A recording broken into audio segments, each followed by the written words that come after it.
بسم اللہ الرحمن الرحیم۔ السلام علیکم ناظرین، ملک ٹی وی میں خوش آمدید کہتے ہیں۔ آئیے چلتے ہیں آج کی سٹوری کی طرف۔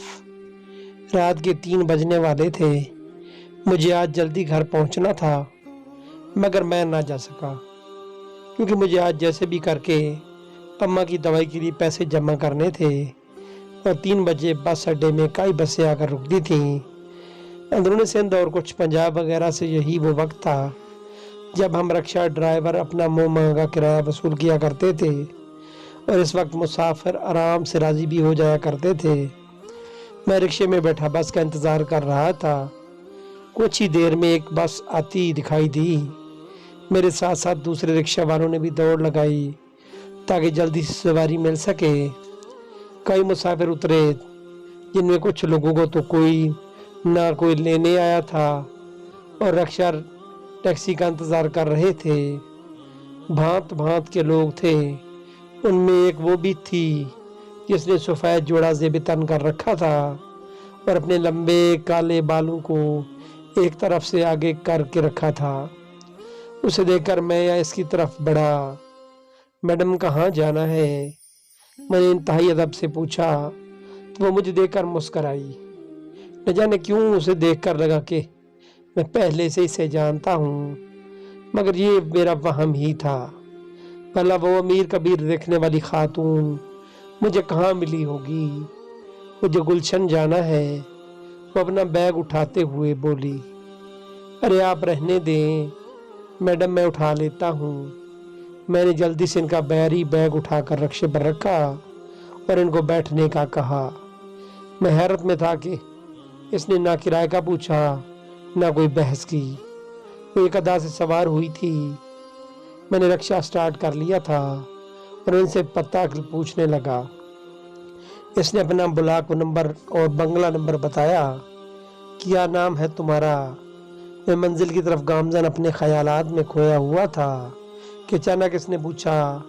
میں نے چونک کر آئینے میں دیکھا۔ بظاہر وہ لڑکی سے باہر دیکھ رہی تھی مگر توجہ میری طرف تھی۔ جی عدنان نام ہے، میں نے بتایا۔ پڑھے لکھے لگتے ہو؟ وہ پھر سے بولی۔ جی BA کیا ہے۔ اب کی بار وہ ہلکا سا مسکرائی تھی۔ BA کر کے رکشہ چلاتے ہو؟ جی ہاں میڈم، کیونکہ ہمارے ملک میں تو ڈاکٹر انجینئر بھی بے روزگار بیٹھے ہیں۔ پھر میرا یہ BA کس کام کا بھلا؟ یہ پیٹ تعلیم سے بڑھتا تو ہم جیسوں کو محنت مزدوری نہ کرنا پڑتی، میں نے تلخی سے کہا۔ اب کی بار وہ خاموش ہو چکی تھی۔ اس کا گھر آ چکا تھا۔ وہ انتہائی خوبصورت بنگلہ تھا۔ میں نے ان کا سامان اتار کے دیا تو اس نے اپنے بیگ سے 1000 کا نوٹ نکال کر میرے ہاتھ میں دیا۔ میں نے اپنی جیب سے پیسے نکالے اور 700 ان کی طرف بڑھائے۔ یہ لے میڈم۔ اب کی بار وہ چونک کر مجھے دیکھنے لگی۔ عدنان یہ پورے پیسے رکھ لو تم، وہ مسکرا کر بولی۔ جی نہیں میڈم، میرا جتنا کرایہ بنتا ہے اتنا ہی لوں گا۔ میں اپنی جگہ پر پھر سے بیٹھ گیا اور چلتا بنا، مگر وہ کافی دیر تک اس گیٹ کے سامنے کھڑی رہی، نہ جانے کیوں۔ میں گھر واپس آ چکا تھا۔ اماں کو دوائی پلائی۔ وہ میرے انتظار میں سوتی نہ تھیں اور اگر کوشش بھی کرتی تو دمے کا مرض انہیں کہاں سونے دیتا تھا۔ ساری رات وہ کھانسی رہتی اور میں اپنے آنسو پیتا رہتا۔ ان دواؤں سے عارضی طور پر تو گزارا ہو جاتا مگر میں چاہتا تھا کہ ان کا اچھے سے علاج کراؤں کسی اچھے اسپتال میں، جس کے لیے مجھے زیادہ پیسوں کی ضرورت تھی، مگر میں خود کو بیچ بھی دیتا تو اتنی رقم نہ بن پاتی۔ انہی خیالوں میں میری آنکھ لگ گئی۔ صبح دیر سے آنکھ کھلی تھی۔ میں جلدی گھر سے نکلا۔ آج رکشہ مالک کو کرایہ بھی دینا تھا، لیکن میں جیسے ہی وہاں پہنچا مجھے سخت حیرت نے آ کر گھیرا۔ ذاکر بھائی کے ساتھ کرسی پر وہی کال والی میڈم بیٹھی تھیں۔ آج بھی وہ سفید لباس میں ملبوس تھیں۔ میرا سلام کرنے پہ وہ چونک کر میری طرف متوجہ ہوئی۔ ارے عدنان میاں، آؤ، یہ میڈم بھی تمہارا ہی پوچھنے آئی ہے۔ میں کچھ بول نہ پایا۔ بھلا میرا وہ کیوں پوچھنے آئی تھی، اور میں ذہن پہ زور دینے لگا۔ کہ کہیں رات ان کی کوئی چیز تو میرے رکشے میں نہیں رہ گئی۔ عمر مجھے تم سے ضروری کام ہے، چلو میرے ساتھ۔ وہ جلدی سے اٹھی، میں ہکا بکا سا ان کے پیچھے چلنے لگا۔ آج وہ اپنی بڑی سی گاڑی میں آئی تھی، مجھے بیٹھنے کا کہا اور ڈرائیور کو اشارہ کیا۔ میرے بیٹھتے ہی کار سٹارٹ ہو چکی تھی۔ میں نے کہا میڈم مجھ سے کوئی غلطی ہو گئی؟ میں نے گھبرا کر پوچھا تھا۔ میری بات کا کوئی جواب دیے بغیر وہ صرف کھڑکی سے باہر دیکھے جا رہی تھی۔ اس کے چہرے پہ کالا چشمہ بہت جچ رہا تھا، مگر میں عجیب سی کیفیت میں تھا کہ آخر وہ مجھے اس طرح اپنے ساتھ لے کر جا رہی تھی۔ کچھ ہی دیر میں ہم اس کے گھر پہنچے تھے اور وہ مجھے اپنے ساتھ اندر لے آئی۔ اس سے پہلے کہ تم کوئی اور سوال کرو، میں تمہیں ایک آفر دینا چاہتی ہوں۔ میں خاموشی سے بس سننے لگا۔ عدنان مجھے تمہاری ضرورت ہے، صرف 2 سال تک تم میرے لیے کام کرو گے، اس کے بعد تم آزاد ہوگے۔ اس کے بدلے میں تم کو منہ مانگی قیمت لے کر سکتے ہو۔ تمہاری بیمار ماں کا علاج، بہن کی شادی، سب میں کراؤں گی۔ وہ میری طرف پیٹ کے بولے جا رہی تھی، مگر وہ کیسے جانتی تھی کہ میری ماں بیمار ہے اور بہن شادی کے لائق ہے؟ آپ کو میرے بارے میں کیسے؟ اس نے مجھے بولنے نہ دیا۔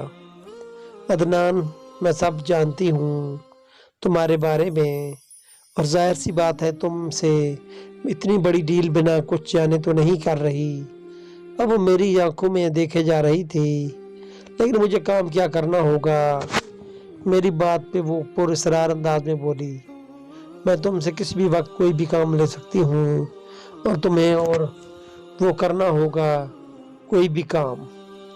میں نے پوچھا ہاں عدنان، میں کسی بھی وقت تمہیں کچھ بھی حکم دے سکتی ہوں، یعنی آپ مجھے قتل کرنے کا بھی کہہ سکتی ہے؟ میں نے اپنی پریشانی کو چھپاتے ہوئے پوچھا۔ میری بات پہ وہ سخت لہجے میں بولی، ہاں عدنان اگر ضرورت پڑی تو میں قتل کرنے کا بھی کہہ سکتی ہوں۔ اس کی یہ بات سن کر میں جھٹکے سے اٹھا۔ معاف کیجیے گا میڈم، میں جانتا ہوں کہ میں ضرورت مند ہوں، مگر میں کوئی چور، ڈاکو یا قاتل نہیں جسے آپ آسانی سے خرید سکے۔ میں غصے سے پلٹا، عدنان یہ زندگی بہت بڑی امتحان لیتی ہے جس کے لیے ہمیں سب کچھ تگنا پڑ جاتا ہے۔ جب پیٹ خالی ہو تو حرام بھی حلال لگنے لگتا ہے۔ میڈم میں آپ کا لیکچر نہیں سننا چاہتا، اگر آپ کو اتنی ہی ضرورت ہے تو کسی اور سے یہ کام لے لیں۔ اللہ حافظ۔ میں قدم اٹھاتا چلنے لگا۔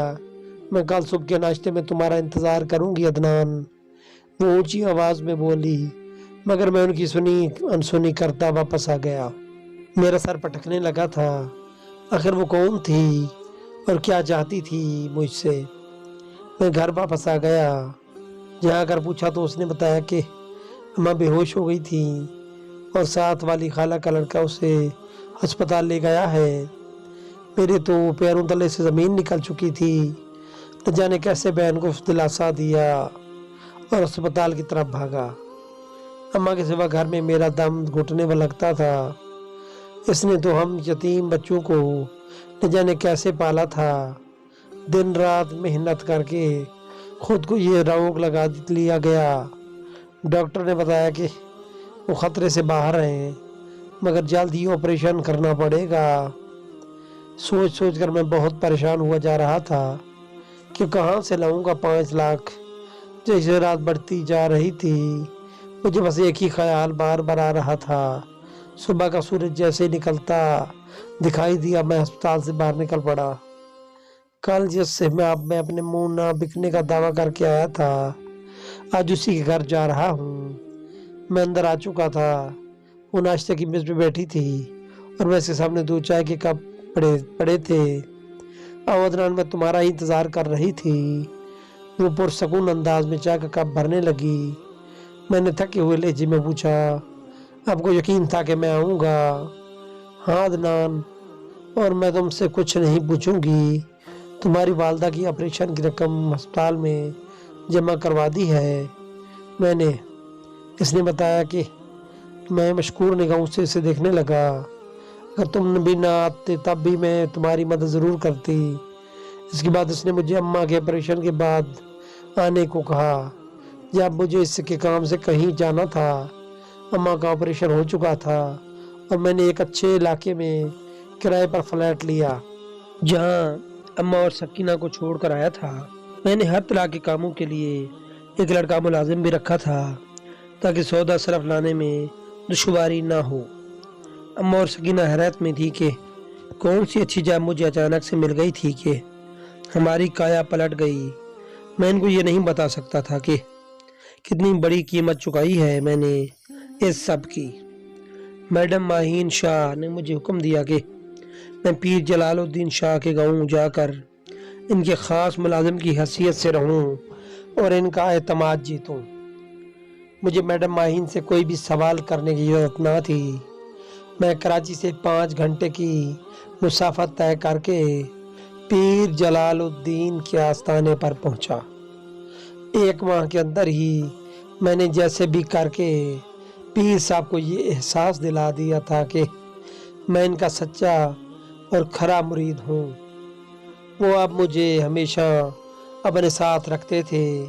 اپنے پیروں کو ہر جگہ ایک خوشامدی مرید کی ضرورت پڑتی ہی رہتی تھی تاکہ ان کی ہر جگہ گن گائے جائیں، اور یہ کام میں بہت آرام سے کر لیا کرتا تھا۔ ماہین میڈم جو کہ شاید مجھ سے کئی سال بڑی ہو گئی مگر دکھنے میں میری ہم عمر ہی لگتی تھی، انہوں نے کہا کہ پیر صاحب کے گھر کے اندر تک رسائی حاصل کرنی ہے جہاں صرف اور صرف پیر صاحب کے قابل بھروسہ آدمی ہی جا سکتے تھے، اور میری خوش قسمتی تھی کہ بہت جلد ہی میں ان کے بھروسے کا آدمی بن چکا تھا۔ اور ایک دن جب پیر صاحب کی طبیعت اچانک خراب ہو گئی تو انہوں نے مجھے اپنے کمرے میں بلا لیا جہاں آج سے پہلے میں کبھی نہیں گیا تھا۔ پیر صاحب کی حالت بہت خراب تھی اور میں نے ان کو اپنے بازو میں اٹھا کر کار میں لٹایا تھا اور چند ملازمین کے ساتھ ہم ہاسپٹل آ چکے تھے۔ ان کو دل کا دورہ پڑا تھا مگر مجھے اس بات سے کوئی غرض نہ تھی۔ میں سب سے نظر بچا کر ہاسپٹل سے نکل آیا تھا۔ آستانے میں آتے ہی میں نے زنان خانے کی طرف قدم بڑھائے۔ میں جلدی اندر کی طرف جانے لگا تاکہ کسی کو شک نہ ہو پائے، لیکن جیسے ہی میں نے پیر صاحب کی بیٹی کے کمرے میں قدم رکھا مجھے حیرت کا شدید جھٹکا لگا۔ میرے تو پیروں تلے سے زمین نکل چکی تھی۔ وہاں جو لڑکی بیٹھی رو رہی تھی وہ کوئی نہیں اور نہیں بلکہ میڈم ماہین تھی۔ میڈم آپ یہاں؟ میں نے گھبرا کر سرگوشی میں پوچھا تو وہ لڑکی بدک گئی۔ کون ہو تم اور ہمارے کمرے تک کیسے آئے ہو؟ اب میں نے غور سے دیکھا تو وہ ماہین نہیں بلکہ اس کی ہو بہو ہم شکل تھی۔ وہ چلانے والی تھی کہ میں نے اس کے اوپر جلدی سے ہاتھ رکھا اور جیب سے رومال نکال کر سگایا۔ وہ لڑکی 2 پل میں میرے بازو میں ڈھلک چکی تھی۔ میں نے جلدی سے اسے ایک چادر اڑا کر کندھے پر ڈال لیا اور تیزی سے باہر کی طرف جانے لگا۔ کچھ ہی دیر میں ہم دونوں پیر صاحب کے آستانے سے دور نکل آئے تھے۔ شہر سے کچھ دور ایک خاص جگہ پر میڈم ہمارا انتظار کر رہی تھی۔ میرے دل میں ہزاروں وسوسے سر اٹھا رہے تھے۔ میں نے ایک اثر رسوخ والے بندے کے گھر سے اس کی بیٹی اغوا کی تھی اور کچھ دیر میں ہی ان کو معلوم ہو جاتا کہ لڑکی غائب ہے اور لیکن میں بھی بس تھا کیونکہ فی الحال میں کسی کا زر غلام خرید نہیں تھا۔ آدھے گھنٹے میں بعد میں واپس جا رہا تھا۔ لڑکی میڈم کے حوالے کر دی تھی۔ ان کا اگلا حکم تھا کہ میں واپس ہاسپٹل چلا جاؤں تاکہ کسی کو بھی مجھ پہ شک نہ ہو، اور واقعی میں اب تک کسی کو علم نہ ہو سکا تھا کہ میں منظر سے غائب ہوا تھا۔ صبح تک یہ خبر ملی تھی کہ پیر صاحب جانبر نہ ہو سکے تھے، اور یہ خبر تو جیسے غم کا پہاڑ بن کر پیر صاحب کے مریدین پہ ٹوٹی تھی۔ پورا ہاسپٹل بھر چکا تھا اور لوگوں کا ایک نہ ختم ہونے والا ہجوم تھا، لیکن میں اب بھی سوچ رہا ہوں کہ وہ لڑکی ماہین کیا لگتی تھی، کیونکہ اتنی مماثلت ماں بیٹی یا بہن میں ہو سکتی تھی۔ شام تک میت ورثہ کے حوالے کر دی گئی تھی۔ آستانے اور حویلی میں جب میں غفیر اکٹھا تھا، میں نے 2 دن وہاں گزارے اور پھر سب سے الوداع کر کے لوٹا کہ پیر صاحب کے بنا یہاں دل سے نہیں لگ رہا تھا۔ سارے ملازم مجھے جانتے تھے، لیکن میں حیرت میں تھا کہ اب تک اس لڑکی کی گمشدگی کی بات باہر نہ نکلی تھی۔ میں واپس نکل رہا تھا کہ مجھے کسی نے پکارا، عدنان۔ میں نے مڑ کر دیکھا تو وہ کوئی بوڑھی عورت تھی۔ اس نے مجھے اشارے سے اندر آنے کا کہا۔ میں حیرت زدہ تھا، اس کے پیچھے چلنے لگا۔ اس نے اپنے چھوٹے سے کمرے میں مجھے بٹھا کر پوچھا، تم مینا بائی کے آدمی ہو نا؟ میں حیرت سے دیکھنے لگا، کون مینا بائی؟ وہی جس کے کہنے پہ تم نے پیر صاحب کو بیٹی کو اٹھا لیا۔ میرا گلا سونکھنے لگا۔ آخر یہ کون تھی جو میرا راز جان چکی تھی؟ دیکھو خالہ، آپ کو غلط فہمی ہوئی ہے۔ میں نے خود کو بچانے کے لیے بات بدلی۔ تب اس نے ایک صندوق سے ایک لفافہ نکالا اور کچھ تصویر میری طرف بڑھائی۔ انہیں دیکھ کے میرے اوسان خطا ہو گئے تھے۔ وہ مہین تھی جو ایک طوائف بنی ناچ رہی تھی اور کسی نے اس کی تصویر لی تھی۔ میرا سر چکرانے لگا تھا۔ میں سخت تیش میں تھا اور دھڑام سے دروازہ کھولا۔ وہ دونوں وہیں بیٹھی تھیں۔ کیسی ہو مینا بائی؟ میں نے زہر خوند لہجے میں پوچھا تو اس کا رنگ فک ہو گیا۔ اور کیا کہہ رہے ہو عدنان؟ وہ خود پہ قابو پاتی ہوئی بولی، میں کیا کہہ سکتی ہوں؟ میں اب تم آپ بتائیں گی کہ سچ کیا ہے۔ میں نے وہ تصویر اس کی طرف پھینکی۔ میرے اصرار پر اس نے ساری بات بتانے کا فیصلہ کر لیا۔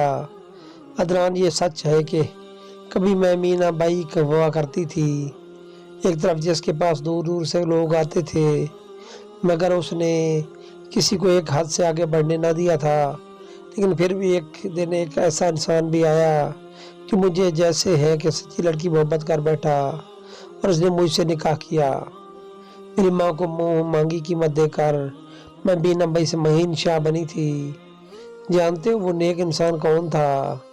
وہ پیر جلال الدین کا چھوٹا بھائی صلاح الدین تھا، جو اپنے بڑے بھائی سے بہت مختلف تھا۔ اس نے مجھے اپنے گھر کی عزت بنا کر حویلی میں لایا، جہاں ہم جیسو کے نام لینا بھی گناہ سمجھا جاتا تھا۔ کوئی نہیں جانتا تھا کہ میں کون تھی۔ سب مجھے چھوٹی مالکن کے نام سے جانتے تھے۔ ہماری زندگی میں خوشیاں آنے والی تھیں، میں ماں بننے والی تھی۔ صلاح الدین بہت خوش تھے، لیکن یہ خوشی ان کے بڑے بھائی سے برداشت نہ ہو سکی تھی کہ بے اولاد تھے۔ وہ ڈاکٹر کے مطابق کبھی بھی باپ نہ بن سکتے تھے۔ جلال الدین نے گدی نشین چھن جانے کے خوف سے عین اسی دن صلاح الدین کا قتل کروا دیا جس دن ماں بنی تھی، اور مجھے گھر سے بے عزت کر کے نکال دیا، ایک انتہائی گھٹیا الزام لگا کر، اور اپنے خاص ملازم کو حکم دیا کہ وہ مجھے حویلی سے دور لے جا کر قتل کر کے پھینک دیں۔ مگر اس ملازم نے میرے شوہر کا نمک کھایا ہوا تھا۔ اس نے مجھے صحیح سلامت اسی کوٹھی تک پہنچا دیا جہاں میں کبھی جانا نہیں چاہتی تھی۔ اس نے کہا کہ بی بی جی کبھی واپس مت آنا ورنہ ماری جاؤ گی، اور میں کئی دن تک اپنے شوہر اور بیٹی کے لیے تڑپتی رہی۔ میں مر جانا چاہتی تھی، مگر جب مجھے علم ہوا کہ میری بیٹی آج بھی زندہ ہے تو ایک امید کی کرن میرے دل میں جاگی تھی۔ میں نے اس کوٹھے کا ہر قیمتی سامان اور زیورات اور سب جگہ بیچ ڈالی۔ مینا بائی کے پاس دولت کی کمی نہ تھی۔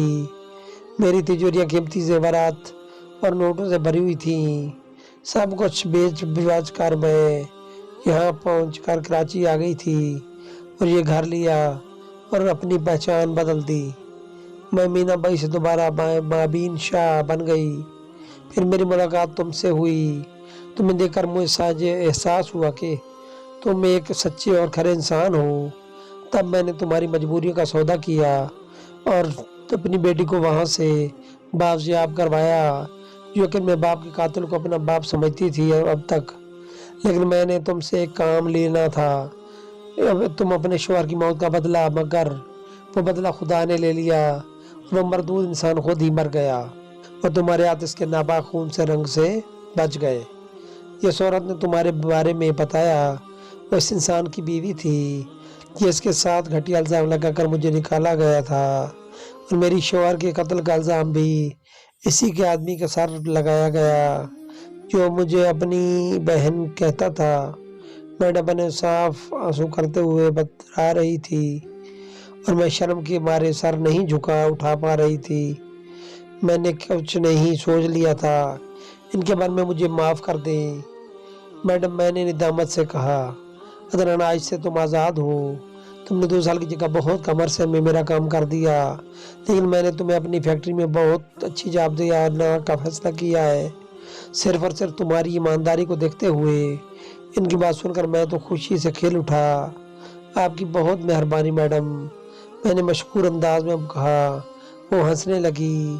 آج میں خوشحال زندگی گزار رہی ہوں۔ بہن کی شادی ہو چکی ہے اور اماں بہت کافی بہتر ہے۔ بہو لے آیا ہوں جو ان کی دل جوئی کر سکے۔ جانتے ہیں وہ لڑکی کون ہے؟ فرامین شاہ ہے، معین شاہ کی اکلوتی بیٹی۔ اس عورت نے نہ جانے مجھے ایسے کیا دیکھ لیا تھا کہ اپنی بیٹی بھی مجھے سونپ دی تھی۔ اب میں ان کو امی جان کہتا ہوں۔ وہ واقعی ایک عظیم عورت ہے جنہوں نے بہت برا وقت جھیلا اور ہمت کر کے اپنی بیٹی کو پا لیا تھا، اور مائیں تو ہوتی ہیں عظیم ہے۔